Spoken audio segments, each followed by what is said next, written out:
지난 2021년 한 대기업에 근무하는 25년 차 남성 간부 A씨는 옆 부서 직원들과 점심자리에서 신입사원인 여성 B씨가 사는 곳을 우연히 알게 됐습니다. A씨는 초면이던 B씨에게 B씨보다 20살가량 나이가 많은 다른 부서 남성 직원도 근처에 산다며 둘이 잘 맞겠다고 말했습니다. 이어 A씨는 치킨을 좋아하느냐고 물었고 B씨가 그렇다고 하자 해당 남성 직원도 치킨을 좋아한다며 같은 취지의 말을 반복했습니다. 이제 치킨 안 좋아하는 것 같다는 B씨의 완곡한 거부 의사 표시에도 그 친구 돈 많아 그래도 안 돼라는 발언이 이어졌습니다. B씨의 문제 제기에 A씨는 근신 3일의 징계를 받았고 B씨는 이 일로 정신과 치료에 휴직까지 하게 됐다며 A씨를 상대로 손해배상 소송을 제기했습니다. 1, 2심 재판부 모두 A씨 발언이 직장 내 성희롱에 해당한다며 위자료 300만 원을 지급하라고 선고했고 최근 판결이 확정됐습니다. 근속연수가 20년 넘게 차이나는 두 사람이 대등한 관계에서 대화했다고 보기 어렵고 다른 직원들도 동석한 상황에서 B씨가 성적 굴욕감을 느꼈을 거란 판단입니다. 돈 많은 남성이면 그 남성이 어떠하든 젊은 여성이 남성에게 호감을 가질 수 있지 않겠냐라는 취지로 말한 건데요. 이제 남성 중심적인 사고 방식과 그런 사회 구조로 인해서 성인지 감수성이 아주 현저히 떨어지는.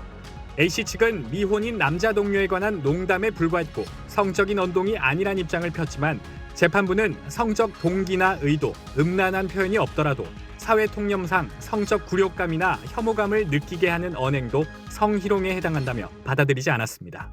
SBS 김상민입니다. 발명 사업을 추진하는 특허청 산하 한국발명진흥회. 지난해 10월 여직원 2명이 돌연 사직했습니다. 직장 내 성희롱과 괴롭힘이 원인이었습니다. A팀장은 회식 자리에서 팀원인 B씨에게 자취 여부를 물으며 여자가 자취해야 남자친구가 행복하다는 등의 이상한 말을 했습니다.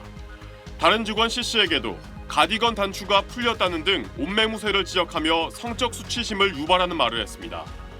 여직원들의 신고로 진흥회가 자체 조사에 나섰는데 피해 직원들은 팀장이 상습적으로 외모를 평가하거나 성적인 단어를 사용했고 다른 여직원들까지 2년 넘게 피해를 당했다고 증언했습니다. 징계위에 회부된 A팀장은 자신의 언행이 성희롱임을 인지하지 못했고 사건이 신고된 이후에야 깨달았다고 말했습니다.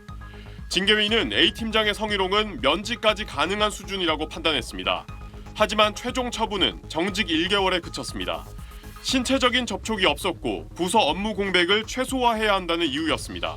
개인에 관한 사항이고 그래서 제가 뭐라고 답변을 드리기가 어렵겠네요. 가해자는 멀쩡히 근무 중에 있고 진흥회에서는 취재 및 보도를 무마시키려고 거짓 정보를 흘리기도 했습니다. 진흥회 한 고위 간부는 피해자들이 사건이 외부에 알려지는 걸 원치 않는다며 국회 질의에도 자료 제출을 거부하다 결국 거짓으로 드러나 국회로부터 징계 요청을 받기도 했습니다. SBS 사공성근입니다. 직장인 9명 가운데 1명은 직장에서 원치 않는 상대로부터 지속적인 구애를 받은 경험이 있는 것으로 조사됐습니다. 시민단체 직장갑질 119가 지난해 10월 직장인 1,000명을 대상으로 설문조사를 한 결과인데요. 응답자의 11%가 이러한 구애를 경험했다고 답했습니다. 직장 상사나 사장이 퇴근 이후 또는 주말에 사적인 전화를 걸고 만남을 요구하기도 한다는 건데요. 불편함을 표현하거나 사적 만남을 거절하면 헛소문을 내거나 업무적으로 괴롭혀 회사를 그만두게 하는 경우도 있습니다.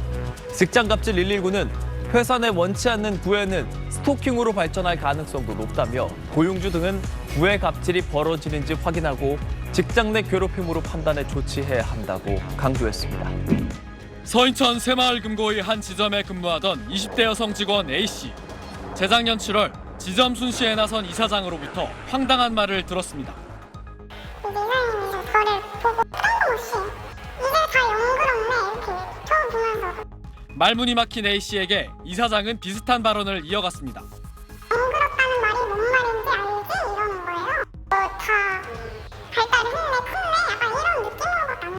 A씨는 성희롱과 함께 이사장의 인사 관련 고성과 호통으로 고통을 받았다며 신고서를 접수했습니다. 새마을금고중앙회는 지난해 5월 다른 직원의 목격담 등을 토대로 성희롱 발언의 경우 직장 내 괴롭힘이라고 판단했습니다. 하지만 6개월이 지난 뒤 이사장에게 내려진 처분은 경징계인 견책이었습니다. A씨는 노동청에도 진정을 접수했지만 노동청은 개선지도 공문만 한 차례 내려보냈을 뿐 중앙회 차원의 처분을 이유로 별도 조사 없이 사건을 종결했습니다. 피해 직원은 지난해 11월 가해자가 격리 요청을 무시하고 계속 찾아와 불안감과 심리적 고통을 겪고 있다며 노동청에 다시 진정을 넣었지만 이 역시 받아들여지지 않았습니다. 비밀 유지도 되지도 않고 징계 절차에도 정책으로 끝나는 부분이고 전 앞으로도 계속 이사장님의 일을 해야 되잖아요. 이 사장은 SBS 취재진에 중앙회의 사실 확인 및 처분과는 달리 문제의 발언을 하지 않았다고 부인했습니다. 아유, 상당히 좀 이렇게 성숙해 보이고 이렇게 보인다. 너무 보기가 좋다. 나는 칭찬으로 얘기를 했거든요. 너무 그렇다는 말을 하긴 했는데 이 새마을금고는 지난 2017년에는 이 사장이 직원들에게 개고기를 삶게 해 논란이 됐었고 그 후임으로 2020년 이번 이 사장이 왔습니다. SBS 이태곤입니다. 산업통상자원부 산하 한국세라믹기술원 장애인 채용 공고를 통해 재작년 12월 체험형 인턴으로 채용된 A씨.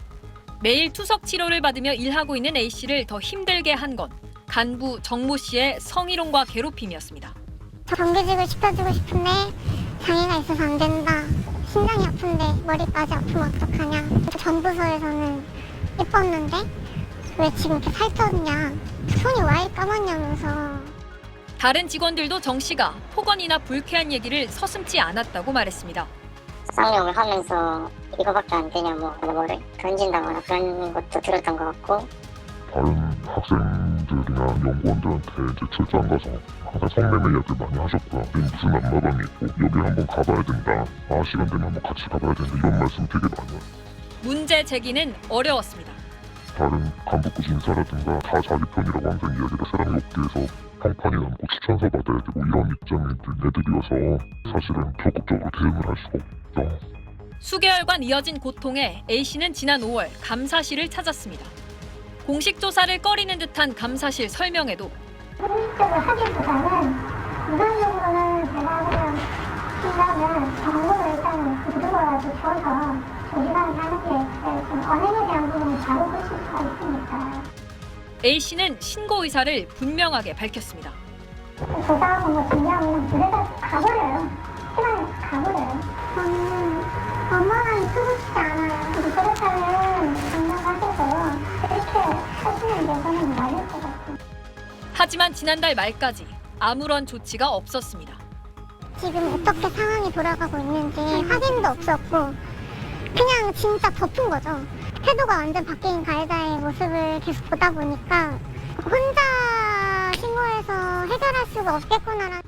결국 A씨가 지난달 29일 노동청에 진정을 접수하자 기술원은 이틀 뒤에 정 씨를 보직 해임하고 부서 이동 조치를 했습니다. 이 내용 취재한 신정은 기자 나와 있습니다. 가장 궁금한 게 이 해당 기관은 이 피해 직원의 이야기를 듣고도 왜 5달 동안 아무 조치를 하지 않은 겁니까? 네, 피해자가 처음 찾아간 곳은 기술원 안에서도 사실 가장 높이에 있는 감사실이었습니다. 기술원의 설명은 일단 두 가지인데 예. 하나는 정식 조사 요청이 없었다. 그리고 피해자가 비밀 유지를 원해서 추가로 조치를 취하지 않았다라는 입장인데 하지만 당시 피해자는 퇴사를 각오했다. 이번 일을 그냥 넘어가지 않겠다고까지 했습니다. 하지만 현행법에 따르면 성희롱이나 직장 내 괴롭힘을 알게 된 즉시 사업장은 바로 조사할 의무가 있습니다. 전문가들은 이 조사와 비밀 유지는 어느 하나를 포기할 수 있는 게 아니라 당연히 함께 지켜져야 할 의무라면서 이런 기술원의 해명은 근로기준법의 취지와 배치된다라고 강조했습니다. 절대로 나는 조사를 원치 않는다. 회사가 더 이상 어떤 조치도 하지 말아주세요라고 명시적으로 요구하지 않은 이상 당연히 회사가 조사를 하면서 별도로 철저하게 보안을 유지해야 될 의무를 지켜야 되는 것이죠. 5개월 동안 방치됐던 것, 은폐하고 묵인했던 것에 대해서 세라믹 기술원은 그 책임을 물어야 될 것입니다. 자, 피해자분이 상당히 힘든 시간을 보냈을 것 같은데 피해자 쪽과 이야기를 많이 해봤죠? 네, 그렇습니다. 이 피해자가 당시 지인과 나눈 메시나 일기 같은 곳들에는 고통스러운 흔적들이 그대로 남았습니다. 몇 개 보면요. 아무것도 달라진 게 없다. 감사실에서 상담받은 내용을 가해자에게 말한 것 같다. 태도가 달라졌다. 똑같은 악몽을 꾼다. 매일 출근하는 게 힘들다. 이런 내용들이 담겼는데요. 간부 정모 씨는 직원들의 여러 피해 주장을 지금 부인하고 있는데 이미 노동청에는 여러 건의 신고가 접수가 됐습니다. 직원들은 최근 정 씨가 주변 직원들에게 전화를 돌리면서 신고자를 찾으려고 하거나 압박하려는 그런 시도들이 매우 걱정스럽다 이렇게 취재진에 덧붙였습니다. 네, 알겠습니다. 지금까지 사회부 신정은 기자였습니다.